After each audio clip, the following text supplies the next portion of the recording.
বাড়ি গাড়ি টাকা করি, হবে একদিন বিষের বড়ি। কিসের এত বাহাদুরি করো আমার বন্ধুগণ? একবার গেলে বিছনায় পইরা, পায়খানায় আর প্রস্রাব কইরা, নষ্ট করবা ঘর কেউ কইব না ধর, কেউ কইব না ধর বুইরা রে, কেউ কইব না ধর।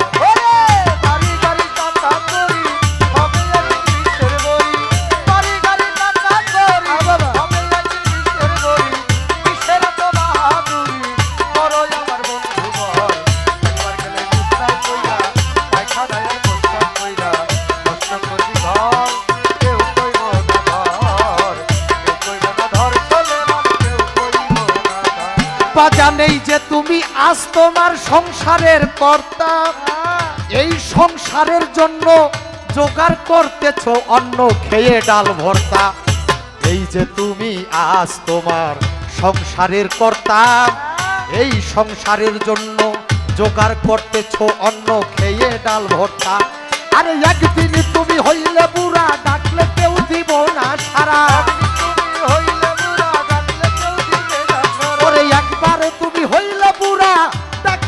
দিব না সারা, হাতের একখান লাঠি ছাড়া কিছু না রবে তোমার।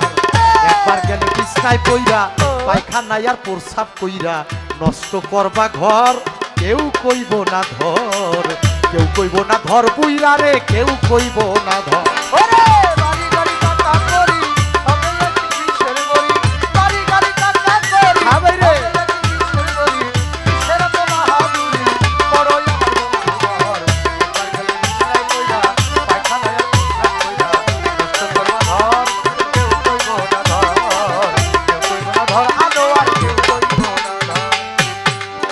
বাজান এই যে তোমার বন্ধু বান্ধব আত্মীয় স্বজন, স্ত্রী পুত্র ঘরের নারী, নাতিপুতি বলি হারি যত প্রিয়জন।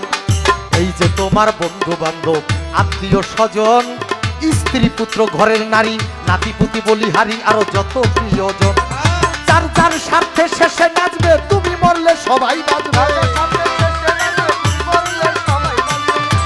এটা কিন্তু একটা বাস্তবমুখী গান বাবা। হ্যাঁ, যতদিন খাওয়াইতে পারবেন, বাইরে কাজ কইরা বউরে যে টাকার হিসাব দিতে পারবেন, ততদিন পর্যন্ত তার কাছে আপনি ভালো। সন্তানকে যতদিন পর্যন্ত দিতে পারবেন, ততদিন পর্যন্ত সন্তানের কাছে আপনি ভালো। শ্বশুর শাশুড়িকে যতদিন আদর করতে পারবেন, তার কাছে ততদিন পর্যন্ত আপনি ভালো জামাই। কিন্তু একটা বার বিছনায় পড়ে দেখেন বাবা, কেউ আপনার পাশে থাকবো না, কেউ না, কেউ না। একমাত্র যদি কারো জনম দুঃখী মা থাকে, বিনা স্বার্থে মা আপনার পাশে বসা থাকবে। একটা গান শুনছিলাম, দুনিয়ায় 3.5 হাত লম্বা মানুষ অর্ধেক ফাড়া। ও বাবা, এই গানটার ভিতর আছে, ও তার ময়লার গন্ধে বিড়াল কান্দে, গন্ধে লোকের জীবন সারা। এত আদরের মানুষ, এই মানুষটাই সবচাইতে নিষ্ঠা হয়ে যায় একদিন, যায় না বা? সবচাইতে নিষ্ঠা হয়ে যায়। আপনি যতদিন আছেন ততদিন পর্যন্ত আপনার বন্ধু বান্ধব আত্মীয় স্বজন, আপনি নাই, কিছুই নাই বাবা। এই যে তোমার বন্ধু বান্ধব আত্মীয় স্বজন, স্ত্রী পুত্র ঘরের নারী, নাতিপুতি বলিহারি আরো যত প্রিয়জন। এই যে তোমার বন্ধু বান্ধব আত্মীয় স্বজন, স্ত্রী পুত্র ঘরের নারী, নাতিপুতি বলিহারি আরো যত প্রিয়জন। আরে যার যার স্বার্থে শেষে নাচবে, তুমি বললে সবাই বাঁচবে। যার যার স্বার্থে শেষে নাচবে, তুমি মরলে সবাই বাঁচবে। ডাকলে কেউ না কাছে আসবে, হিসাব হবে বরাবর। একবার গেলে বিছনায় কইরা, পায়খানায় আর প্রস্রাব কইরা, নষ্ট করবা ঘর কেউ কইব না ধর, কেউ কইব না, কেউ কইব না।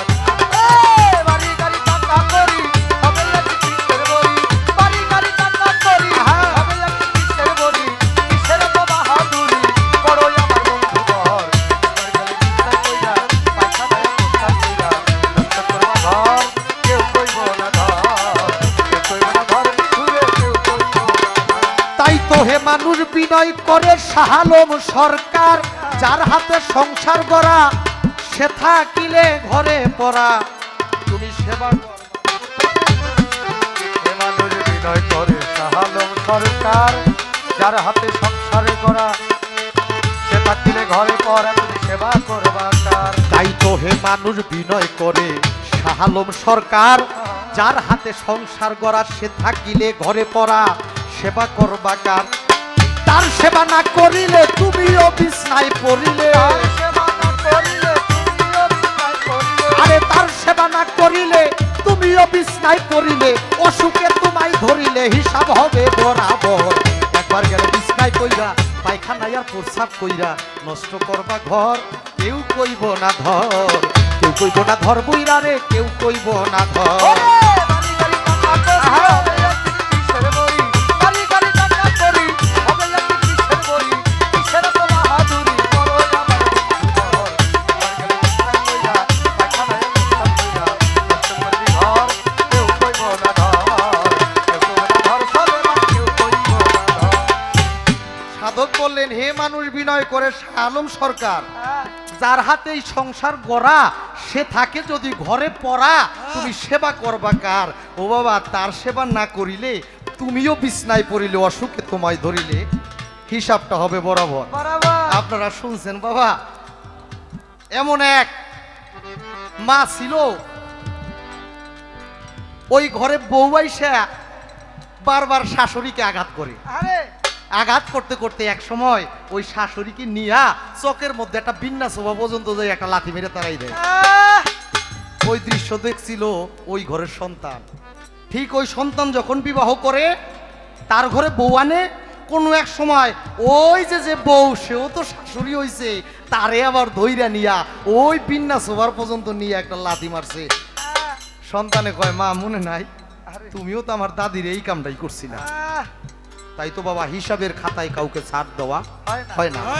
ছোট করে প্রশ্নের আমি জবাব যাব দিয়া, এরপরে ভাব রাজ্যে যাব রে চলিয়া। আমার কাছে প্রশ্ন করে পলি সরকার, বলেন বলেন পারভেজ দেওয়ান, জানিবার দরকার। এমন একজন মানুষ ছিল দুনিয়ার ভিতরে, যে প্রতিদিন মৃত্যুবরণ করত আবার জেন্তা হইতো, ইহা বলবেন দলিল অনুসারে।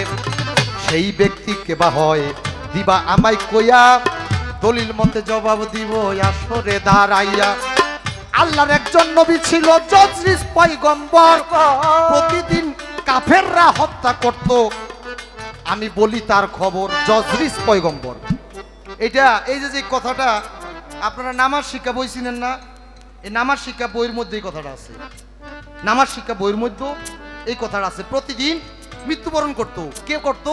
নাম ছিল তার জজরিস পয়গম্বর। কিন্তু মারতো কাফেররা, কিন্তু বাড়ি আসার সাথে সাথে আবার জজরিস পয়গম্বর জিন্দা হয়ে যেত। কাফেররা হতাশ হয়ে যায়। ব্যাপার কি? ও বাবা, স্বামীর গোপন খবর জানে কি? ঘরের স্ত্রী। আপনার কোন জায়গায় তিলে আছে এটা আর কেউ না কই, তাহলে স্ত্রী কইতে পারবো না? সত্য কথা, সত্য কথা। তেমনি ভাবে কাফেররা যাইয়া জজরিস পয়গম্বরের স্ত্রীকে লোভ দেখায়, টাকার লোভ, বাড়ির লোভ, গাড়ির লোভ দেখাইয়া তারে কয়, একটা বার তুমি কও তোমার স্বামীরে কিভাবে মারলে উনি মরবো।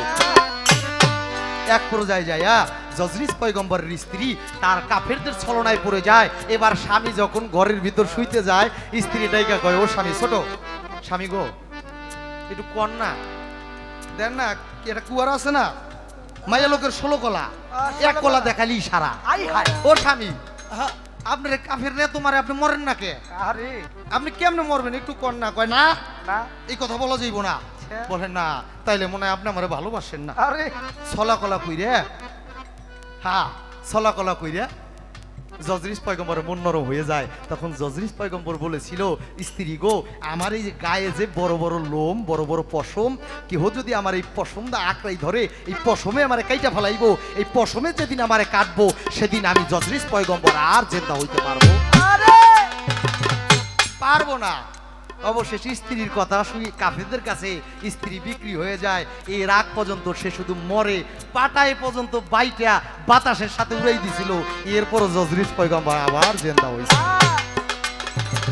একটা কথার জবাব আর একটি কথা, কিয়ামতের আগে 10 জন নবীর আবির্ভাব হইব। 10 জন না, হাজার হাজার। বর্তমানে অনেকেই নবী দাবি করে না, ইউটিউবে ফেসবুকে দেখেন না, এমুকে কয় আমি নবী এই যাবানার, তবে হ্যাঁ, কিয়ামতের আগে একটা লোকের আবির্ভাব হবে যার নাম আপনারা জানেন, নাম থাকবে তার খানেদার জাল, তার একটি চোখ লেফাপোছা থাকবে, কপালের মাঝে আরবি লেখা থাকবে, এক হাতে জান্নাত এক হাতে জাহান্নাম, দুই হাতে দুইটা নিয়ে মানুষকে জান্নাতের লোভ দেখাইয়া জাহান্নামের দিকে নিয়ে যাবে।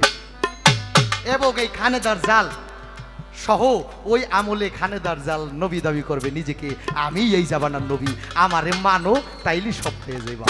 পরিশেষে আল্লাহর একজন নবী যে এখনো চৌঠা আসমানে বাঁধা আছে, যার নাম ঈসা পয়গম্বর। ঈসা পয়গম্বর দুনিয়াতে আসবে, ইমাম মাহাদির আবির্ভাব হবে, আবার মুসলিমের মধ্যে যুদ্ধ লাগবে, তখন খানেদার জালে ধ্বংস হবে, এর আগে ধ্বংস হবে না।